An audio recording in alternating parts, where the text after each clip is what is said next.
শেখ হাসিনা ক্ষমতাচ্যুত হওয়ার পর থেকে সবচেয়ে আলোচনায় রয়েছে বাংলাদেশ জামায়াত ইসলামী। গত ১৫.৫ বছর আওয়ামী লীগ যেই দলটিকে কোণঠাসা করে রেখেছিল, সেই জামায়াত এখন শেখ মুজিবের জন্মস্থান গোপালগঞ্জে শোডাউন করছে। প্রশ্ন হচ্ছে, আওয়ামী লীগের দুর্গে এত জামায়াত নেতাকর্মী এলো কিভাবে? কোথায় ছিলেন তারা? বিস্তারিত সোহাগ বিশ্বাসের রিপোর্টে। জামাত শিবিরের রাজনীতি হচ্ছে সন্ত্রাসের রাজনীতি, কাজে সেই সন্ত্রাসীদের জন্য যা করার আমরা করব এবং এদের বাংলাদেশে, স্বাধীন বাংলাদেশে এদের রাজনীতি করবার কোনো অধিকার নাই।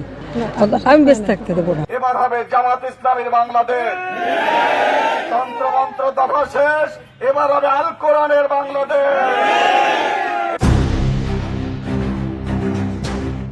শেখ হাসিনার একমাত্র আতঙ্ক ছিল জামায়াতে ইসলাম। ক্ষমতায় থাকতে এই দলটিকে নির্মূল করতে সব চেষ্টাই করা হয়েছে। দেশের মানুষের কাছে যুদ্ধাপরাধী দল হিসেবে প্রমাণ করতে ব্যবহার করেছে বিচার বিভাগকেও। তড়িঘড়ি করে একের পর এক জামাত নেতাকে ফাঁসিতে ঝুলিয়েছে। স্বাস্থ্যকর অল টাইম ফ্যামিলি কেক, সব সময় অল টাইম হেলদি লাইফ।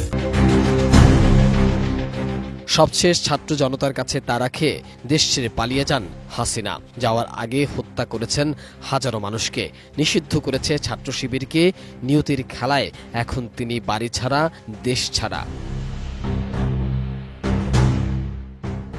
যে গোপালগঞ্জ আওয়ামী লীগের দুর্গ হিসাবে খ্যাত, যেখানে আওয়ামী লীগ ব্যতীত অন্য কোনো দলকে মাথা চারা দিয়ে উঠতে দেয়া হয়নি, এবার সেই গোপালগঞ্জে ১৯৭১ সালে দেশ স্বাধীনের পর প্রথমবারের মতো জামাতে ইসলামের নেতাকর্মীরা মোটরসাইকেলে শোডাউন করেছে।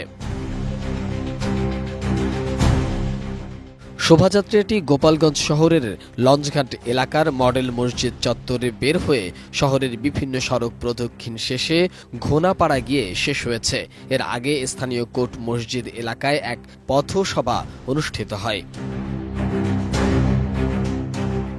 সেখানে তারা এই শোভাযাত্রাকে আগামী নির্বাচনী প্রচারণা উল্লেখ করে সেখানে গোপালগঞ্জ ১ আসনে সাবেক অধ্যক্ষ মাওলানা আব্দুল হামিদ ও গোপালগঞ্জ ২ আসনে অ্যাডভোকেট আজমল হোসাইন সর্দারকে সম্ভাব্য প্রার্থী হিসাবে নাম ঘোষণা করেন এবং তাদের পরিচয় করিয়ে দেন।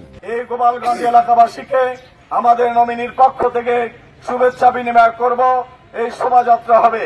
সম্মানিত ভাইয়ের আমার, জামাত ইসলামী বাংলাদেশ সহ বাংলাদেশে এখন একটি মাত্র স্লোগান, সেটা হলো সকল দেশ সকল দল দেখা শেষ, এবার হবে জামাত ইসলামীর বাংলাদেশ।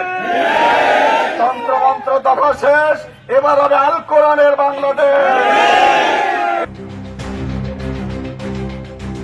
এ সময় বাংলাদেশ জামাতে ইসলামী গোপালগঞ্জ জেলা শাখার সেক্রেটারি আল মাহমুদ খান বলেন, গোপালগঞ্জ সহ দেশের ঘরে ঘরে কোরআনের দাওয়াত দেওয়ার জন্য, আল্লাহ কোরআনকে সংসদে বসানোর জন্য এই নির্বাচনী জিহাদে জামায়াতে ইসলাম শরিক হয়েছে।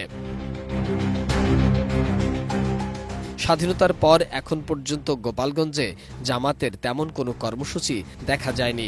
শেখ হাসিনা জামাতকে নিশ্চিহ্ন করতে দেশজুড়ে অভিযান চালালেও তার বাবা শেখ মুজিবের জন্মস্থানে জামায়াতের এত সমর্থক কিভাবে এলো তা নিয়েও রয়েছে নানা প্রশ্ন।